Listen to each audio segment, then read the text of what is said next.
Hi there. We're going to have an introduction to scientific notation today. I'm going to tell you what scientific notation is and what it looks like when you're dealing with it in your math problems.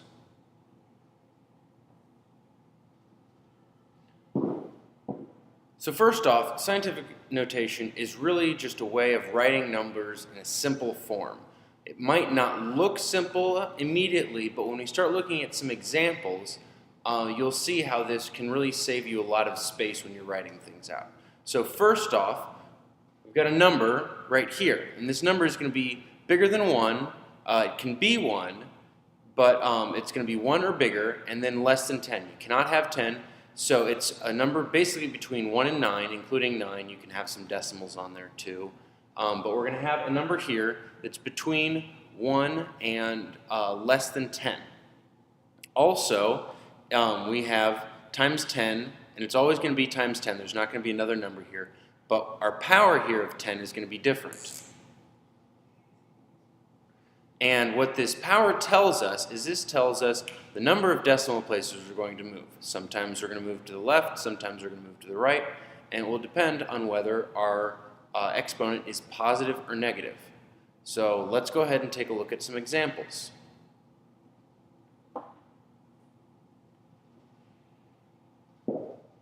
So for starters here, I have 5.7, and this is times 10 to the 6th power. And I want to write this as a regular number so we can see what a regular number looks like.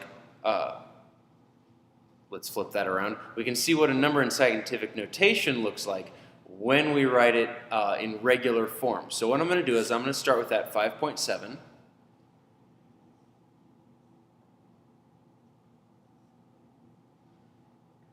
And I've got a positive 6 here, and what that tells me is my number is going to be very, very big.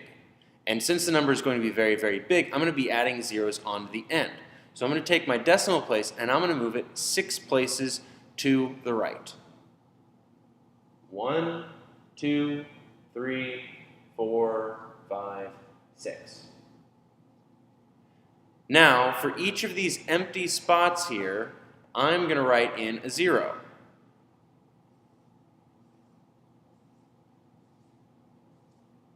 So now I have 57 followed by 1, 2, 3, 4, 5 zeros. So if I put my commas in, I see that that's 5,700,000. And this is really all that scientific notation does, is it gives us an easier way, instead of writing out all of these zeros, to write our numbers a little bit simpler. And sometimes you'll see numbers that will have a power of 8 or 100 or whatever, and this is really just a simpler way of writing them in a smaller place. For our second example, here we've got a negative exponent, and this works the same way, except instead of being a very, very large number, when we have a negative exponent, we're going to have a very, very small number. So this is going to be a number very close to 0. So in this case, I've got 4.2 times 10 to the negative third. So I'm once again going to start with my 4.2.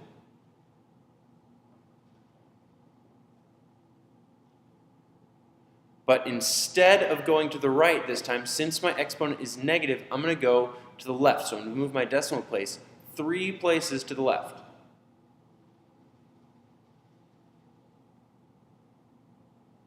And once again, for the empty spots here, I'm going to fill in my zeros.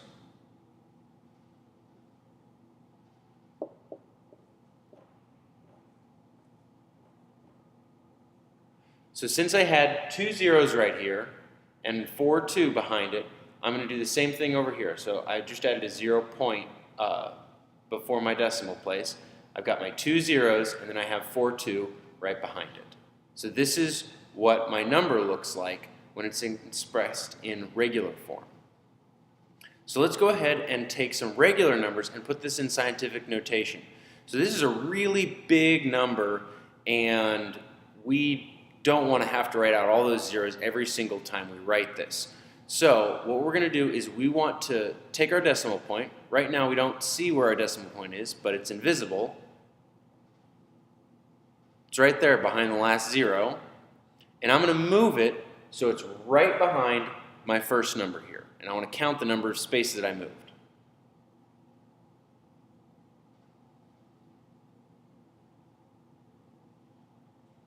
So here, you should have noticed, I counted 8 spaces.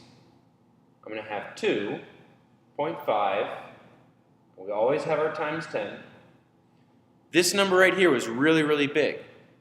And notice this number that we started with here was really, really big and had a positive exponent. If your number is really, really big, you're going to have a positive exponent. So we went 8 spaces, so we're going to have 2.5 times 10, and this is going to be to the 8th power. Just like that. And this is our number written in scientific notation. Let's do the same thing down here with this last one. We want to move our decimal point so it's behind the first number that isn't 0 here.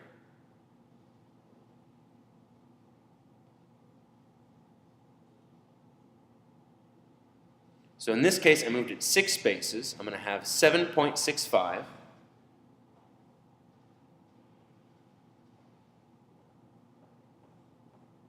I always have the times 10, and since in this case my number is really, really small, I know that I'm going to have a negative number here. So I'm going to have to the negative 6 because I moved 6 spaces total. So my answer here in scientific notation is 7.65 times 10 to the negative 6th.